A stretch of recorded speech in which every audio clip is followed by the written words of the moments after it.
NEONVICE here with Phantom Ride. How's it going? So we're here thanks to the Patreon supporters. We couldn't do this interview without you guys, so thank you, Patreon. Definitely your continued support always helps, so it's great. Yeah, so if you want to help us out, go to patreon.com/NEONVICE to contribute. So can you tell us a bit about yourself?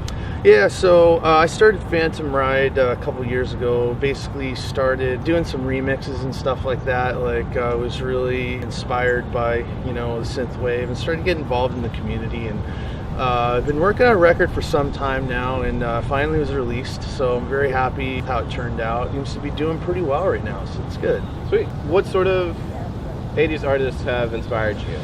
It's so hard to like sort of pinpoint ones that made me like really want to be in this world. The influences are just all around, basically. So everything from pop to... Yeah, mainly pop, like was what I was into. Like the poppier the better, definitely. Like the cheesier or whatever. Personally, I'd go with Duran Duran. Yeah, I love Duran Duran. Nothing can beat them. Duran Duran was one of those big influences, along with like, gosh, even like the Cars. The Cars was huge for me. Like those hits, and like everything from like, you know, things like cheesy pop to like, you know, acts like Bruce Springsteen, Tom Petty, and all that. Like I'm huge into. So, like, yeah, man, it comes from all around. Just like I just love fantastic songwriting, and like I just strive to like write songs as good as those guys. You know. So, talking about songwriting, you write your own stuff and you do your own vocals. Right.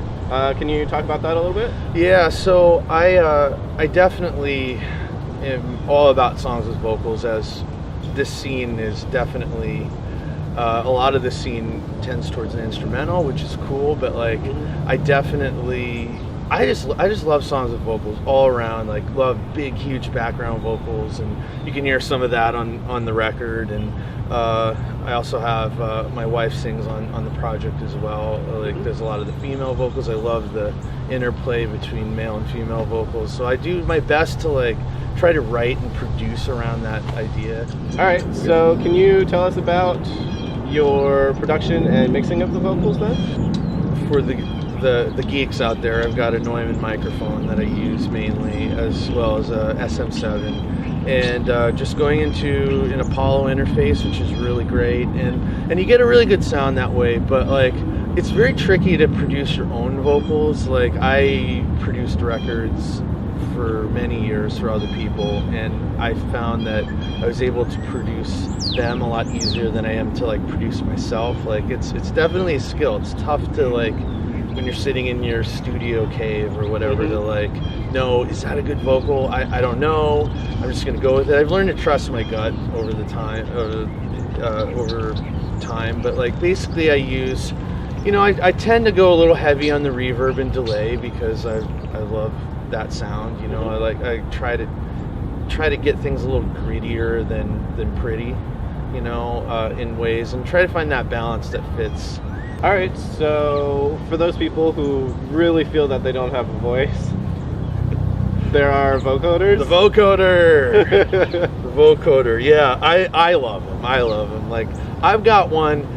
My vocoder's through like it's through my micro cord. Basically, it's got this like this snake mic that comes out of it, and then you play, and it's like vocoder, and it's tough. It's tough sometimes to get that to sound like right. Like you have to like play with some compression and stuff to like really get it like happening. But I know a lot of other people use different things. All right, so you also mentioned that you use a vocoder on your mini cord. Yeah, the micro cord.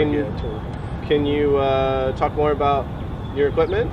Yeah, so I have a bunch of guitars. Like I wouldn't say I'm like a guitarist, so to speak. I wouldn't consider myself that, really. Like sort of just a multi-instrument. I mean, my studio is like everything from ukuleles to accordions to everything that, you know, that I don't really use on my synth stuff, but like on other projects, yeah, I'm just like I've got like a bunch of different things. But what's interesting is that you know, you're probably gonna ask about my synth collection. Well, I used to have a couple like analog synths and things like that. Like I had a Juno 60, which I loved. and a couple other things. But you know what? I ended up selling them. Why tie up the cost of those synths? Because I'm not in love with the synth, I'm in love with the music. So like I think that was when I came to that realization, as hard as it was to sell those, I was like, I just had to, because I wanted to invest that money in other pieces of gear that were going to help me. Would I love to have my Juno 60 back? Yes, but I'm still happy with what I have and what I'm getting, definitely. Cool. So are we going to hear some ukulele synthwave with heavy vocoders? It's sort of funny, like some of the people in the scene, some of my fans would be like, because I'll post on Twitter or something, because I'll do like a commercial song that's not Phantom Ride, but like something for commercial, where I'm mentioning that I'm recording like accordion track or something. Like, where's the accordion on the Phantom Ride stuff? And I'm like, all right, maybe I'll do a track that's just like where I bust everything out in the studio and I put it all together just in one. I mean, I would hate it sounds ridiculous, but I really do appreciate when artists send me really experimental stuff like that. Yeah. Because we've all heard those synth pop, we've all heard the Outrun tracks. If you're doing accordion synth or ukulele synth, please send it to neonvice.com/contact, and if it's not completely horrible, I will love to post it on the site. Jokingly, we're talking about a bunch of stuff. What sort of real plans do you have for the future? Playing live? I would love albums? to play live. I think that I got to start. My plan in the next year is to hopefully have. So I'm going to release another single with a few remixes, probably in May, and then my goal is to maybe have by the end or middle of the end of the summer, maybe another EP. Okay. And then in terms of playing out live, I plan on doing some shows, possibly around the New York City area. So now I've got a few random questions to hit you with. Okay. So what's your favorite food? Favorite food? Oh gosh, I love Mexican food, like, because I grew up in California and Colorado. Yeah, so I'm all about that, and it's kind of hard to find really good Mexican food here in New York City, which is crazy because every other type of cuisine is like some of the best you'll get in the United States, you know? Yeah. But like Mexican food, for whatever reason, it was lacking here for many years. I don't think they appreciate the cold weather around here. Probably not. That's why they stick to California. Hey, I don't blame them. It's freezing today, as you can see. Like, we're like trying not to shiver as we can see the ice over the pond here. Yeah, but hopefully you can see. But that. yeah, I just and I love the pizza here. Obviously, it's amazing. So, but like, usually Mexican food is where it's at. Sweet. Yeah. All right, another random question. Okay. Worst haircut? Worst haircut? Wow. I had some pretty bad haircuts in the mid to late 90s. I think everybody did. I think I had that thing that like went like all the way down like that and was like shaved like all like the middle part. But yet mine didn't work like exactly like everybody who had the straight hair. It looked great, but mine was kind of curly, so it looked really weird. Like, I see like pictures of myself, I'm like, ooh, that was just bad.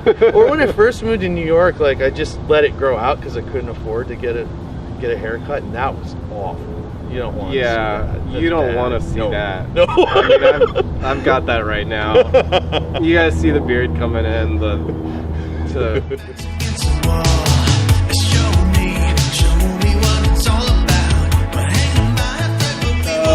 we're just here chilling on the bar, and we're just gonna hang out. That's it. Cheers. Cheers. So, what brought you to New York? Well, I always wanted to live here. I think like, since I first like visited New York City, like back when I was 12 or 13, like for the first time, I could not stop thinking about living here. Like I was just like, man, something really drew me into the city. Where'd you come from first? Colorado originally. So, and I love Colorado. It's beautiful and things like that. But the energy of the city just drew me here, and I knew I always wanted to live here at some point. And so I got an offer. I used to work for a record label, and so I got an offer to come out and work here at a big record label doing graphic design. And so that was a cool thing to sort of get me out here to the city. I just packed up a duffel bag and got on a flight and flew out here. I didn't know anybody. And it was kind of like that cool like New York City story, like pick up a bag and go. So, would you recommend the city to any synthwave producers?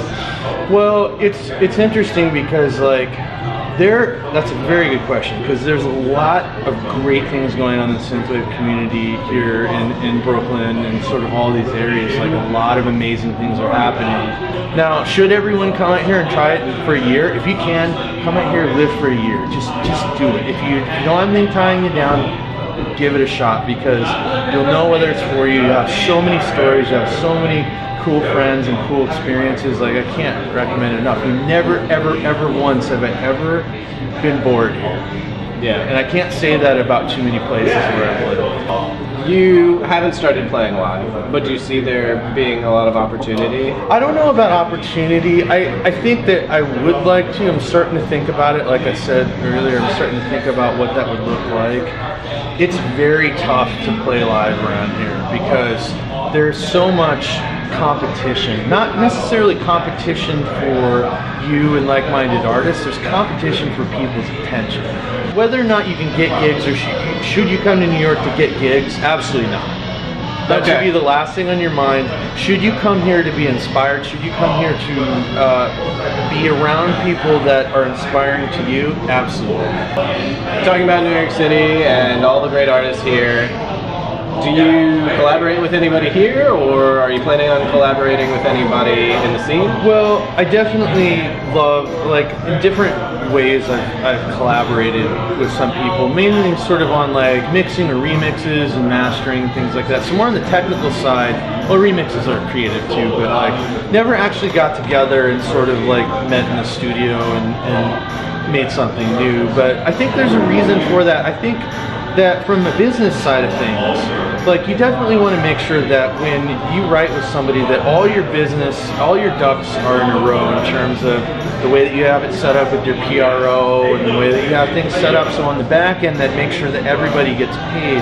Now, even though synthwave and a lot of things is very niche and there's not a lot of money necessarily generated, that doesn't mean that at one day it could it could blow up.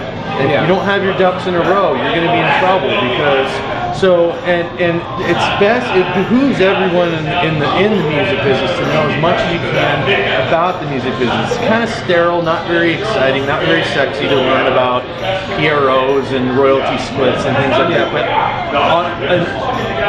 it is how you get paid. So it's very important to know how all of the economy works and how the streams of income work. So I've sort of like shied away from it a little bit because people haven't had their ducks in a row, and I want to make sure that when I'm not trying to be a jerk about it, but I just want to make sure that when I collaborate with somebody, that everybody knows exactly how it's set up and the expectations are there, business-wise, publishing-wise, sync-wise, all these things that licensing going together, and so because it's important to have that. Like I said, if things should blow up, then you'd be in trouble. You could have millions of dollars on the line. You don't know.